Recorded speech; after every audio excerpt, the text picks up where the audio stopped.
Hey, everybody, it is Hawk. It is about 3 p.m. on Monday, June 1st. Thanks for coming back to my channel. As always, if you like this video, please click like, leave a comment, and please subscribe to my channel.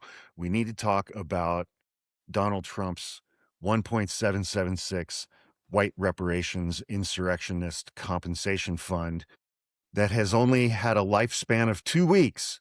It was first announced 2 weeks ago today, Monday, May 18th, and 2 weeks later on Monday, June 1st, it is dead. Thank God. But it's very important to talk about how we got here. So currently, there are about a dozen or so Republican members of the Senate who have privately communicated to the White House that they are against this fund. And why does that matter? Well, because currently pending before the United States Senate is a reconciliation bill, a budget bill. Reconciliation bills don't require 60 votes in the Senate. They can pass on just a straight majority, 51 to 49. But they can only address budget, money, financial, monetary issues. And Donald Trump has said that this fund fits within that framework. Not that he needs, but he's also saying, I don't need Congress to do this because it's a settlement of a lawsuit that I had. We're going to come back to that in a moment. But within the reconciliation process under the rules of the Senate, Democrats can attempt to add all kinds of amendments to that reconciliation bill. Each one of those amendments has to be voted on by the entire Senate. There were going to be several amendments to the reconciliation bill condemning, eradicating, doing away with, disbanding, disfunding this particular compensation fund. And Republicans were going to have to go on the record either voting for the insurrectionist fund or voting against the insurrectionist fund. If they vote against it, they'll anger pretty much everybody in their base who can't afford gas prices right now. If they vote against it, they will anger Donald Trump, who has just taken out 3 of their trusted, valued colleagues from the Republican Senate Congress, John Cornyn, Bill Cassidy, and Tom Tillis, by primarying them or threatening to primary them. And so Senate Republicans are a little pissed off at Donald Trump. He's knocking off their friends. So it's a really fraught kind of set of circumstances. But I think what really got this done is a lawsuit that was filed last week. So this fund was introduced and announced on Monday, May 18th.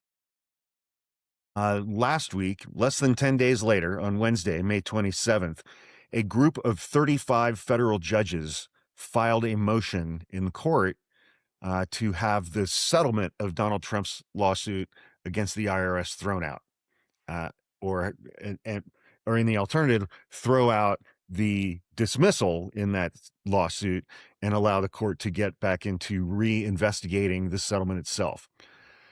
So I'm going to go through that document and a little bit more of the timeline. This is the motion that was filed, and I have an order from that judge. This happened incredibly rapidly. 35 federal judges last Wednesday, May 27th, filed a short lawsuit. It's like 13, 14 pages long. And by that Friday, May 29th, a judge had issued an order putting a halt to this fund and then setting things for further briefing and further hearings. Why did this fund get announced on May 18th in the first place?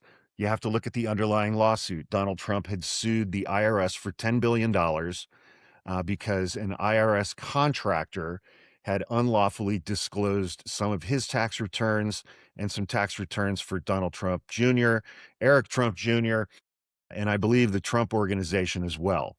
That contractor was identified, they were indicted, they were charged, and they went to prison for 3 years. Donald Trump, more than a year after he was inaugurated for his second term, while he was president of the United States, that's an important thing. This disclosure happened 5 or 6 years ago. Donald Trump waited until he was the president of the United States to file that lawsuit. In the lawsuit, he said, I'm not suing as the president of the United States. I am suing the IRS and the Treasury Department in my private capacity, my personal capacity as a private citizen. But he was still the president, and the Treasury Department and the IRS are part of the executive branch, and Donald Trump has control over the Treasury Department and the IRS. So in the underlying lawsuit, the judge in that case didn't think that that underlying lawsuit was a case, didn't think it was a valid case that could even proceed. And she had ordered the parties to do some briefing on that. She had also asked some outside attorneys who are experts in the area of jurisdiction and things like that to do some briefing.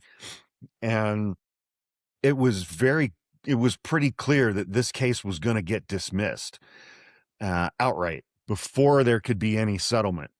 And the judge in the underlying lawsuit had set a hearing for May 27th, at which she was going to announce that decision of whether or not she was going to dismiss this lawsuit entirely. So the clock was ticking for Donald Trump and Todd Blanche and Scott Bessent and whoever the commissioner of the IRS is, because the problems were multiple. First of all, under the statute of limitations, Donald Trump had 2 years to file this lawsuit. He waited 5 or 6 years, so the lawsuit was time barred. Second, the statute that allows for these kinds of lawsuits for improper disclosures from the IRS allows for a remedy to the affected person of $1,000 per instance. And there were about 10 instances in this case, about $10,000 worth, not $10 billion worth, which is what Donald Trump sued for. So that was improper.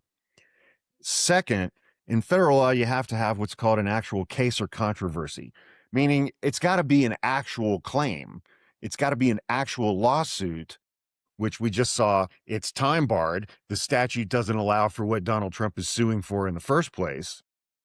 But there also has to be adversity among the parties, meaning the parties have to be actually adverse to one another, meaning that the plaintiff in the case, Donald Trump, as president, can't have control over the defendants, which he did. He had control over the IRS and the Treasury Department as president. So there was no adversity. So he was 0 for 3 on the underlying lawsuit to begin with. He and Todd Blanche and everyone involved who supports him understood that. They understood that this lawsuit was going to get thrown out on May 27th. So they dismissed it they dismissed it with prejudice on May 18th in order to avoid that May 27th hearing. They dismissed the lawsuit with prejudice on May 18th, which means that Donald Trump can never refile it. But they dismissed it without announcing a settlement yet, and without informing the court that there was a settlement or that there was a settlement agreement. They announced the settlement later in the day, and those documents were released over the following 1 or 2 days on the 19th or the 20th. And that we saw like a 6 or 7 page settlement agreement. And then we saw that additional page that it was an addendum that said that the IRS cannot investigate Donald Trump, his kids, his companies, his family, or his associates in perpetuity for anything ever again. And that was wildly illegal and egregious and dumb and stupid on Donald Trump's part, but also on Todd Blanche's part, who's the acting Attorney General for the United States. Todd Blanche is absolutely desperate to get formally nominated and confirmed by the Senate as Attorney General for the United States since Pam Bondi was fired.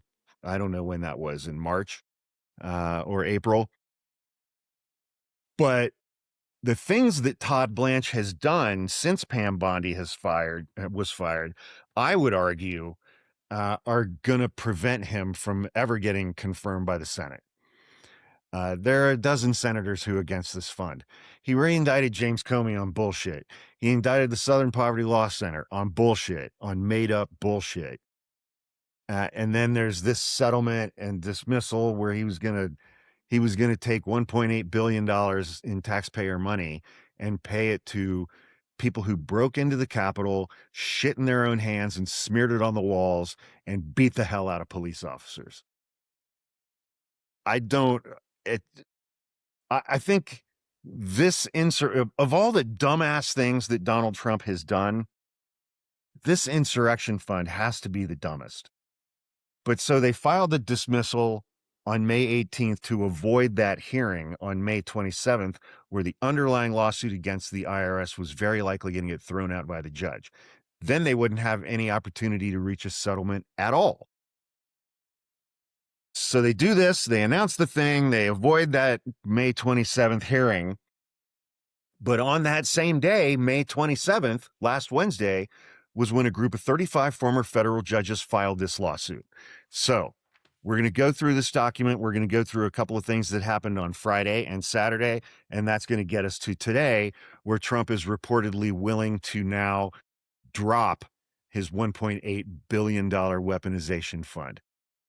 This has moved incredibly quickly. But again, it's like, I think Republican senators are against it mainly for political reasons, because you can't make 1,600 insurrectionists into millionaires while 45% of American homes don't have enough money to cover the basic necessities of daily life in the United States in June 1st. Today's June 1st. Happy Pride. In June of 2026. The politics of that are just atrocious, even for Donald Trump. But most importantly, this federal judge who is reopening this case to look at this settlement was also going to give every Republican cover because of what they lay out in this motion about how illegal this settlement was and how the underlying lawsuit and the settlement combined constituted a fraud on the federal courts. And that's the language that they use. That Donald Trump and Todd Blanche and Scott Bessent and whoever's in charge of the IRS colluded with one another to commit a fraud on the federal courts and steal $1.8 billion of taxpayer money through fraud. That is the basis of this lawsuit. And it's 35 former federal judges. And the attorney representing them is Norm Eisen. He's on MSNBC and CNN all the time. He was a former Trump impeachment prosecutor, I believe, in the first impeachment. And he's an ethics attorney. He's a federal law ethics attorney. So he's been busy over the last 11 years. All right, so let's dive into this motion. It's a short one. It's not going to take me long to get through. The movants, meaning the people filing the motion, are 35 former federal judges. Their allegation is that the purported settlement that the parties never placed before the court raises profound questions about the parties' candor, honesty toward the court, and manipulation of the judicial system, which threatens to undermine confidence in the administration of justice. So they're seeking relief under what's called Rule 60, the Federal Rules of Court. Rule 60 allows a federal judge to review or vacate a final judgment or an order. And there are many grounds for which to do that, one of which is fraud, misrepresentation, or misconduct. And that's what they're asking the court to do, to vacate the notice of settlement and to put a stop to this settlement agreement because it was fraudulent, because Trump and Todd Blanche and Scott Bessent and the IRS illegally colluded with one another to perpetrate a fraud on the court and steal $1.8 billion of taxpayer money. The 11th Circuit has allowed that in certain extraordinary circumstances, a non-party, meaning the judges who filed this motion are not parties to that lawsuit, can raise a challenge of fraud on the court through Rule 60, even when the non-party's interests are not directly affected by the judgment. As explained below, the circumstances presented here are plainly extraordinary.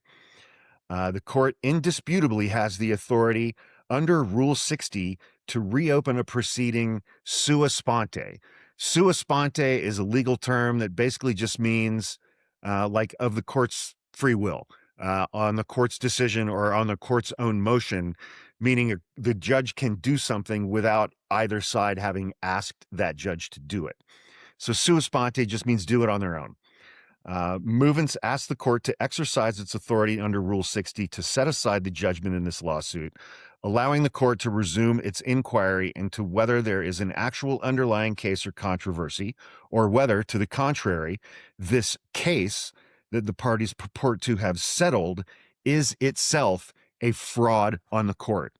So they're saying the underlying lawsuit that Trump filed against the IRS was a fraud, and the settlement that Trump came to with the DOJ, IRS, and the Treasury Department is also a fraud and theft. We go through the timeline that I already went through. The court was deceived. Despite plaintiffs not having mentioned any settlement in their notice of dismissal, and remember, what happened here is Trump filed a notice of dismissal that was announced. There was nothing in there about a settlement. They announced the settlement later that day. Despite plaintiffs not having mentioned any settlement in their notice, the Department of Justice publicly announced a settlement of this action shortly after plaintiffs filed their dismissal. That settlement commandeers the contrived sum of $1.776 billion from the United States Treasury to be handed out to recipients chosen by a commission effectively controlled by the president. The DOJ is calling this the Anti-Weaponization Fund. The day after the settlement containing the Anti-Weaponization Fund was announced, the DOJ announced that it had subsequently agreed to that addendum, which prevents the IRS and pretty much the entire, it was a self-pardon, and it was a pardon of his kids and his company and his friends and his family and his associates, because the IRS and other governmental agencies were not going to be able to investigate Trump, his kids, his family, or anybody connected to Trump for anything ever again. Extraordinary benefits for which no consideration was provided to the government. The parties to this case are using this lawsuit as the legal justification for these actions. This is not speculation. The parties themselves have proclaimed it repeatedly. The DOJ implemented all of the actions described above via a document expressly titled Settlement Agreement, captioned with that underlying lawsuit's case caption, plus the 3-paragraph addendum to this settlement agreement. You see here, the addendum granting the extraordinarily broad releases to the president and his family and businesses was signed by Acting Attorney General Todd Blanche the next day on May 18th. Yet none of the parties filed either of these documents, the settlement agreement or the addendum, with the court. And you remember Todd Blanche was questioned about that by Senator Holland, I think, from either Maryland or Delaware. And he was like, did you run this past an impartial third party? Did you run this past the judge? And Todd Blanche said, there is no judge, because the lawsuit had been dismissed with prejudice the day before, effectively ending that lawsuit forever. Again, meaning that Donald Trump can never refile it. Kind of fucked yourself on that one, Donnie. By the way, I should say, if you like this shirt, which is factually correct, Donald Trump is still a convicted felon with the amazing artwork by Wiseacre. You can order it and many other amazing things at hawkmerchstore.com. That's hawkmerchstore.com. Please order something. I don't want to go back to work as an attorney. Thank you very much. I appreciate your support. So they're saying that the underlying lawsuit was fraudulent, the settlement agreement was fraudulent, and they did it specifically in a way to prevent the judge from looking at the settlement agreement itself or commenting on its terms. That timing is very important. They didn't announce or disclose the settlement or the terms of the settlement until after the case had been dismissed with prejudice, removing that case from the judge. And that's why Acting Attorney General Todd Blanche signed that addendum the next day. And they never filed any of these documents with the court, never allowed the judge to look at anything. Movants, the 35 federal judges, submit that this settlement is a product of collusion and is itself a fraud on the court. You had 35 former federal judges saying that what you did was criminal fraud. And they're saying this against Todd Blanche and the President of the United States, the Acting Attorney General of the United States, and the President of the United States, and the Secretary of the Treasury for the United States, and the Secretary or the Commissioner of the Internal Revenue Service. 35 former federal judges in this motion said that those four people committed criminal fraud against the courts and against the United States. That is fucking mind-blowing. It's a product of fraud on the courts, but the court need not decide that ultimate issue right now.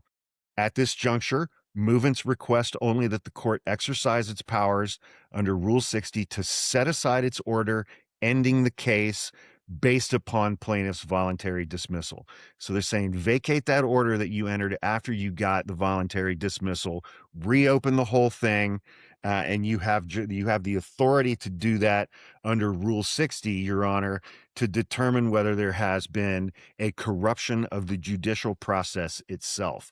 All of that is just the introduction to the motion. Then they lay out an argument. They lay out more that the documents that are involved, the pleadings that are involved, are subject to Rule 60, and that non-parties may file a motion under Rule 60 as long as it's extraordinary circumstances. On page 7, the last paragraph, this case is an extraordinary circumstance meriting non-party relief. The movants are non-parties. As set forth above, the parties here dismissed this case before the court could complete its inquiry into whether there was an actual case or controversy. Remember that hearing that was set for May 27th that Trump wanted to avoid. And then cited their settlement of this case as the legal justification for looting the federal treasury of $1.776 billion and purporting to release all possible federal claims forever against Trump, his family, and his businesses and his associates. In other words, the parties used the proceedings before this court, the underlying lawsuit, as a legal pretext while trying to deprive this court of the opportunity to determine whether this was a real case in the first place. To insist that only a party may challenge that scheme under Rule 60 would be, in effect, to reward and immunize such collusion from judicial scrutiny, since the parties to such a scheme will obviously never challenge the fraud themselves. And that is not the law. Then it says that the court may reopen this under Rule 60 itself to determine whether a fraud has been perpetrated. And the parties' actions did constitute a fraud on the court that merits voiding the notice of dismissal, also under Rule 60. Then we get to page 10. And it's only a 13-page motion. Page 10 is where the money quotes start here. Fraud on the court is established by clear and convincing evidence. Here, it is undisputed that this court did not have the settlement agreement in front of it at the time Trump filed his notice of dismissal.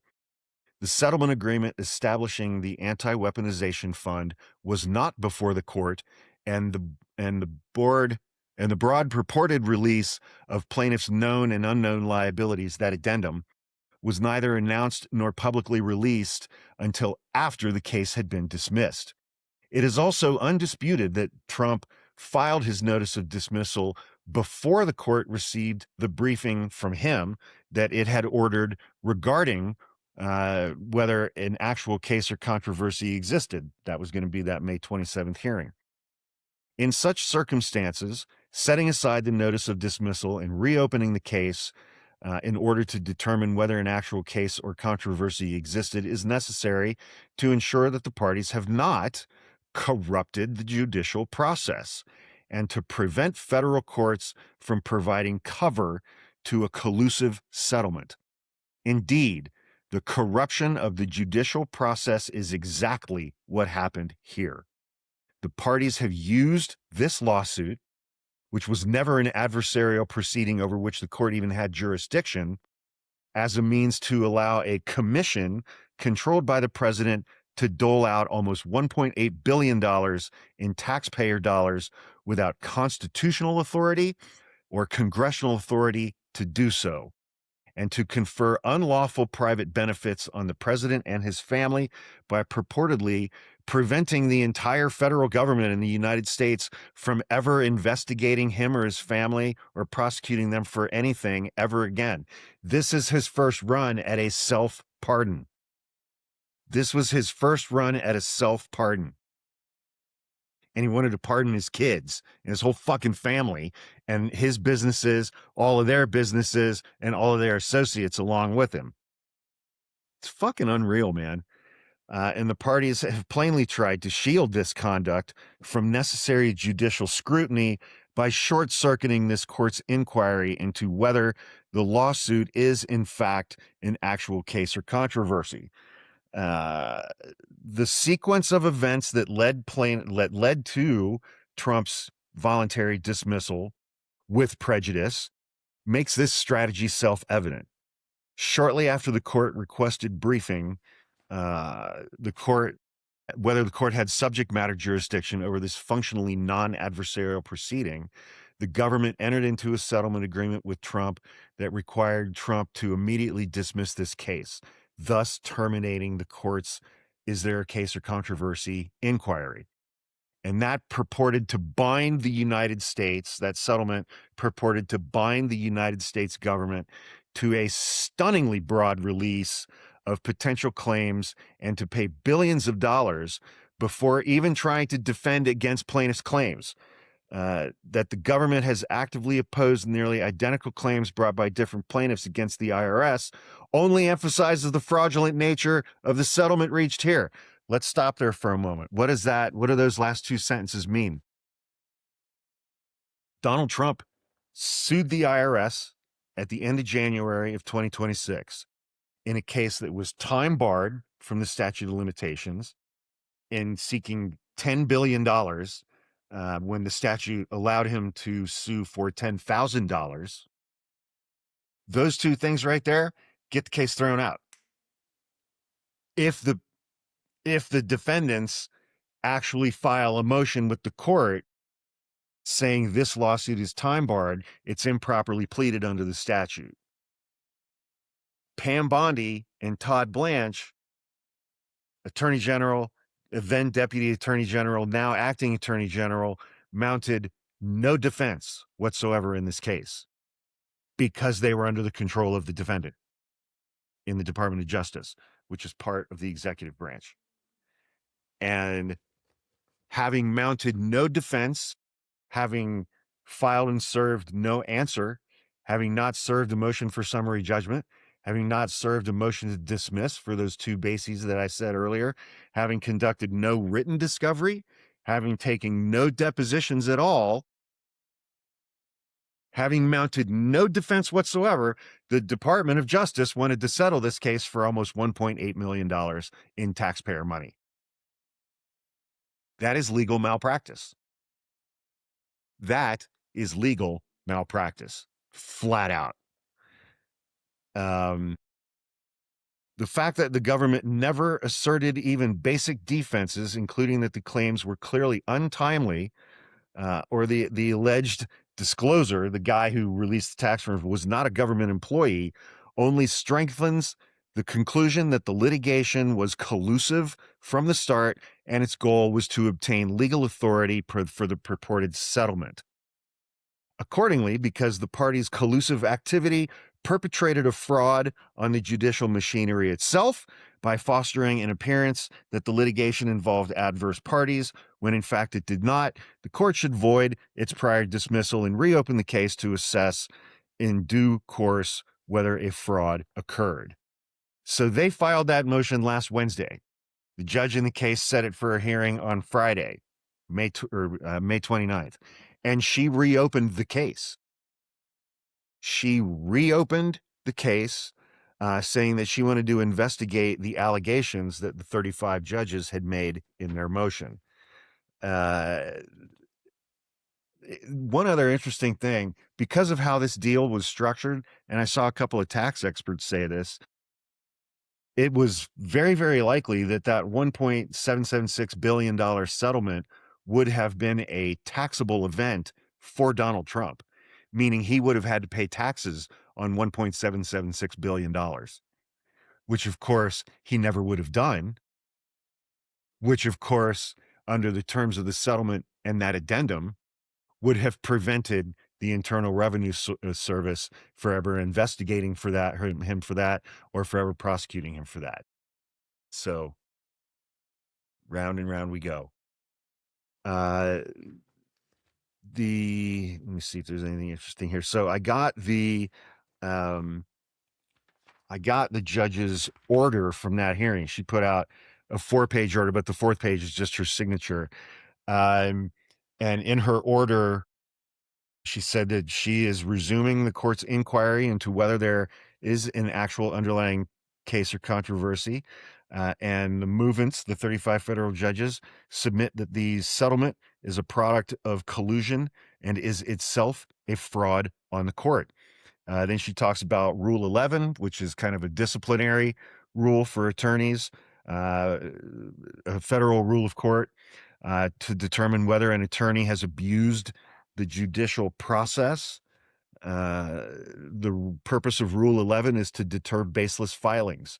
Specifically, Rule 11 requires that an attorney or an unrepresented party filing a pleading certify that the filing is not presented for any improper purpose.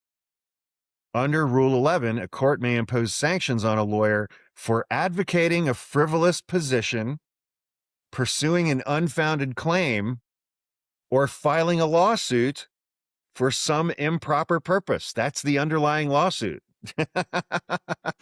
If a party files a lawsuit for an improper purpose, the court may impose an appropriate sanction on the responsible party.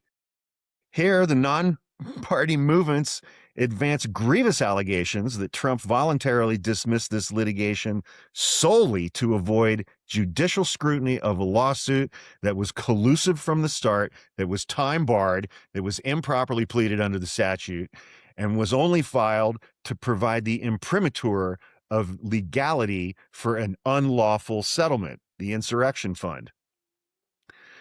The 35 judges point to the fact that the settlement in question includes a 3-paragraph addendum. We talked about that, and highlight the fact that the defendants, meaning DOJ, Treasury Department, IRS, did not even try to mount a defense against Trump's claims, despite their active opposition to nearly identical claims in other litigation, meaning this contractor who disclosed Trump's returns and Eric Trump's returns and Don Jr.'s returns, he disclosed the tax returns of a lot of other people as well, a bunch of whom filed the same kind of claims that Trump did. They just did it in time. And the DOJ defended those vociferously. Finally, the non-party movements assert that plaintiffs' claims were clearly untimely and therefore untenable. And so the judge is now ordering that Trump shall file a response to this motion by June 12th, 11 days from today.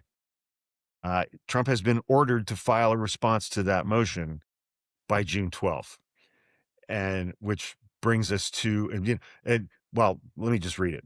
Accordingly, it is ordered and adjudged that plaintiffs shall file a response to the motion on or before June 12th, 2026, detailing their position on the matters set forth in the motion, including 1, charges of collusion and whether the parties are truly adverse.